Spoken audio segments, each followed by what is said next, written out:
So today's weekly MTG stream confirmed that changes will be coming to Pioneer and Modern via the scheduled banned and restricted announcement slated for Monday. I'm reading Nick Miller's recap of this on StarCityGames.com.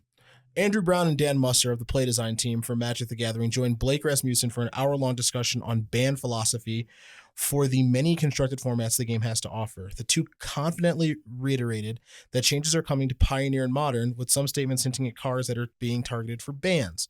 In regards to Pioneer, Musser said that they have been monitoring the format prior to the release of the Lost Caverns of Ixalan, as they were concerned it was suffering from little movement. Sleight of Hand and Wilds of Eldraine gave Izzet Phoenix a boost, but clearly the Discover combo decks that were introduced via cards like Geological Appraiser, which you and I talked about last week, Trumpeting Carnosaur, and Quintorius Canned, I don't care, from the Lost Caverns of Ixalan are problematic. Musser said, quote, losing on turn 3 all the time when your opponent casts one spell is not fun, end quote.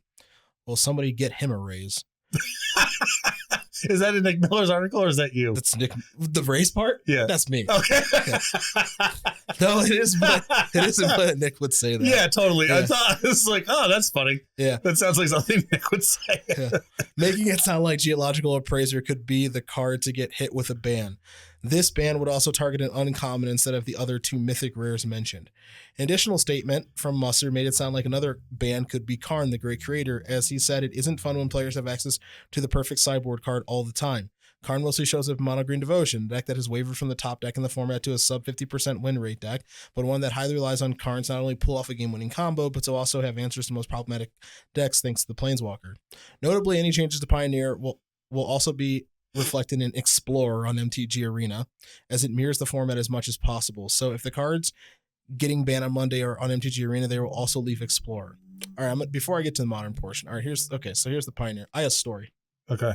So I was at LSV's Thanksgiving, his Friendsgiving last weekend. Yeah, I couldn't make it, unfortunately, but it's okay. Yeah. You're missed. We did some cubes and ate some really good food. LSV makes some outrageously good burnt ends. Yeah, he's a great cook, and he also cooks so much. He really does. You never have to worry about running out of food. He makes so much food. Yeah. And I honestly, I wish I would have taken some leftovers, so that's my bad.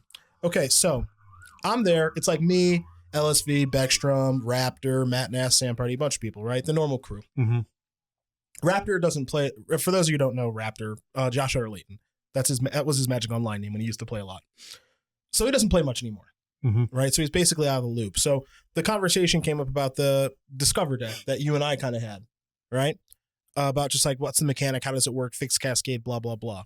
And so Party is telling Raptor, and he's like, okay, so there's this card that's like Broadblade Elf. It's called Geological Appraiser. It costs 2 red, 3/2. Enter the battlefield. If you cast it, discover 3. And Raptor just goes, and then, Sam continues explaining, like, and then, like, you hit clones, right? And then you clone it and it happens again. And Raptor goes, well, if you cast it from your hand, right? And it's like, oh, you just found the solve to the problem already. Yeah. Except for, nope. Nope.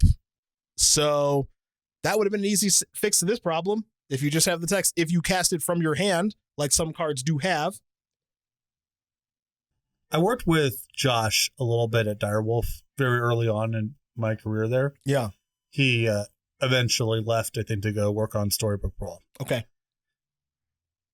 I will say this to Josh's credit as a game designer. He is really fast at coming up with a solution that solves the problem in question. Now, it's not always the most elegant thing. Sometimes there's second order consequences, whatever.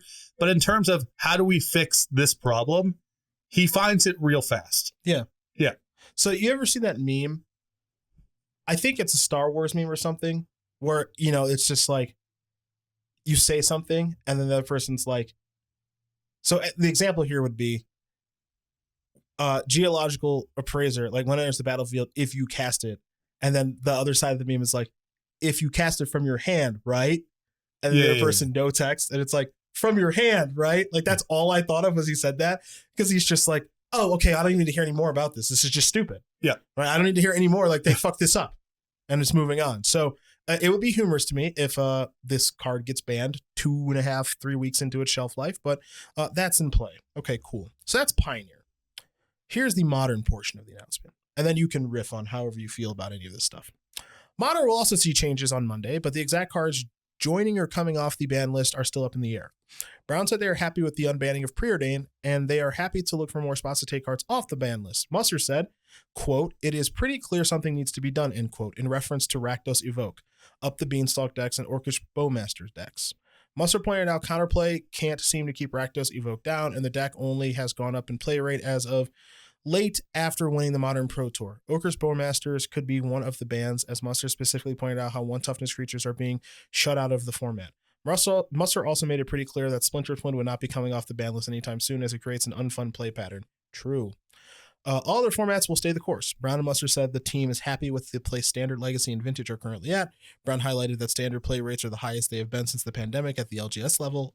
All archetypes are so that means that there has been at least one recorded match of Standard? That sounds right. All right, sorry. Sorry for my interjection. Keep going. All archetypes are represented in the format, aggro, control, mid-range, and combo, and it looks to be pretty healthy at the moment. They will continue to monitor Legacy and Vintage, but with Eternal Weekend events approaching and the format's in a good spot, no action was necessary. Other quick hits from the stream include: players can expect to hear a lot more from members of Play Design going forward with BNR discussions. This is in response to reactions to the previous BNR announcement offering little communication. Yeah, and a gigantic fucking ad to buy boosters. That I added that. Yeah, that wasn't Nick. I have that. That also could have been Nick. That was me. Functional errata is a nuclear option and is incredibly unlikely to be used. The last big example of functional errata was the change to the companion rules, which I agree they should basically never use that option unless they nuclear is pretty correct. I think that the companion thing, by the way, is more extreme than functional errata. That's agree. Not fair. It's not functional at all. Yeah, It's not errata. It's just adding. It's just different powers. Cards. Yeah, it's just different cards. Yeah. Scheduled BNR announcements will typically fall within 2 to 5 weeks after a standard set release. The next BNR announcement after Mondays will be on March 11th, following the release of Murders at Karlov Manor. And then the MTG Arena team will announce how the fetch lands from Tarkir will work, where they will be legal next week. Tarkir is coming to MTG Arena on December 12th. Next week's stream of Weekly MTG will offer a first look at Murders at Karlov Manor. Okay. You can say whatever you want to say now, assuming you have things to say.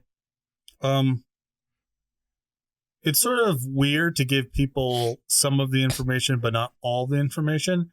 Because when you said they want to have a BNR announcement to talk about the BNR stuff, I thought, okay, that's strange. But I appreciate trying to get a little just more communication and visibility, because I think that has been a weak spot of theirs for a very long time, and particularly from the last announcement, as has been mentioned. I would agree. I thought really that the most, what could be motivating this as a meta consideration is just trying to stop the inside information ban list trading sort of stuff. Okay. People can get a connect with someone in WotC, hear what's going on, and buy and sell accordingly. Okay, sure. Especially on Magic Online, where it's just like pretty hard to track and there's a lot of liquidity in the market. But once you start dropping the breadcrumbs of what is likely to be banned, then I think you are losing that ability, right? Once you say, 1 toughness creatures, that puts it on people's radar that Bowmasters could be the thing. Mm-hmm. Once you talk about, the deck increasing in pop, it's implied that Grief, Fury, whatever could be part of that conversation too. Probably are. I wonder if at this point they're just down to a short list of what they're considering, and they have not made a final call on what they actually want to do.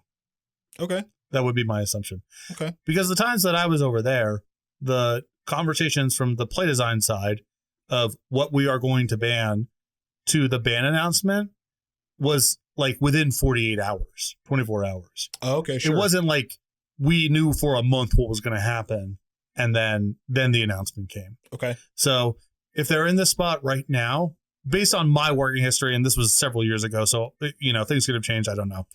I would assume that they have a sense of what they're going to do, but do not have a 100% set plan on what's going to happen.